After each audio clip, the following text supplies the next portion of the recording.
For more than 2 decades, Joaquín Navarro-Valls served as the spokesperson for the Vatican.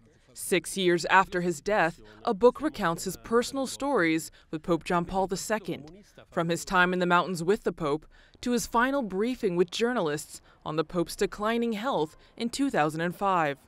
El Papa lúcido, extraordinariamente sereno, con la logica relativa a difficoltà di respirare. Immagine nuova.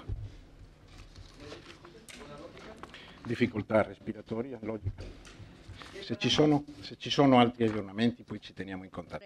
The book, entitled My Years with John Paul II, reveals little-known aspects of the life and pontificate of John Paul II. For example, Navarro-Valls reflects on the question the Polish Pope faced after learning he had Parkinson's disease. He asked himself the question about resigning personally. He reflected on it seriously. He prayed about it for many years. So for me, there were 2 new aspects I learned about him from these memoirs, that of Parkinson's and that of his reflection on resigning. In my opinion, he did very well not to resign. Navarro-Valls' book also describes how uniquely Pope John Paul II used his pontificate to reach people and why he was often called the People's Pope. What fascinated and touched me most about his book is this revelation of the human dimension of John Paul II.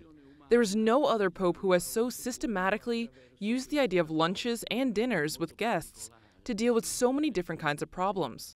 All of the stories come directly from Navarro-Valls' personal notes. Only the introduction and conclusion were added after his death.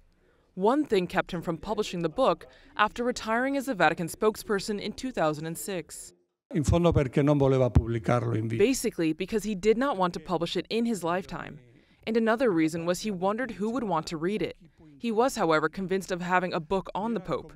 He wrote it for that, to offer a somewhat behind-the-scenes view of John Paul II. My Years with John Paul II has been published in both Spanish and Italian, and offers an inside look into the personal relationship between the Polish Pope and his spokesperson.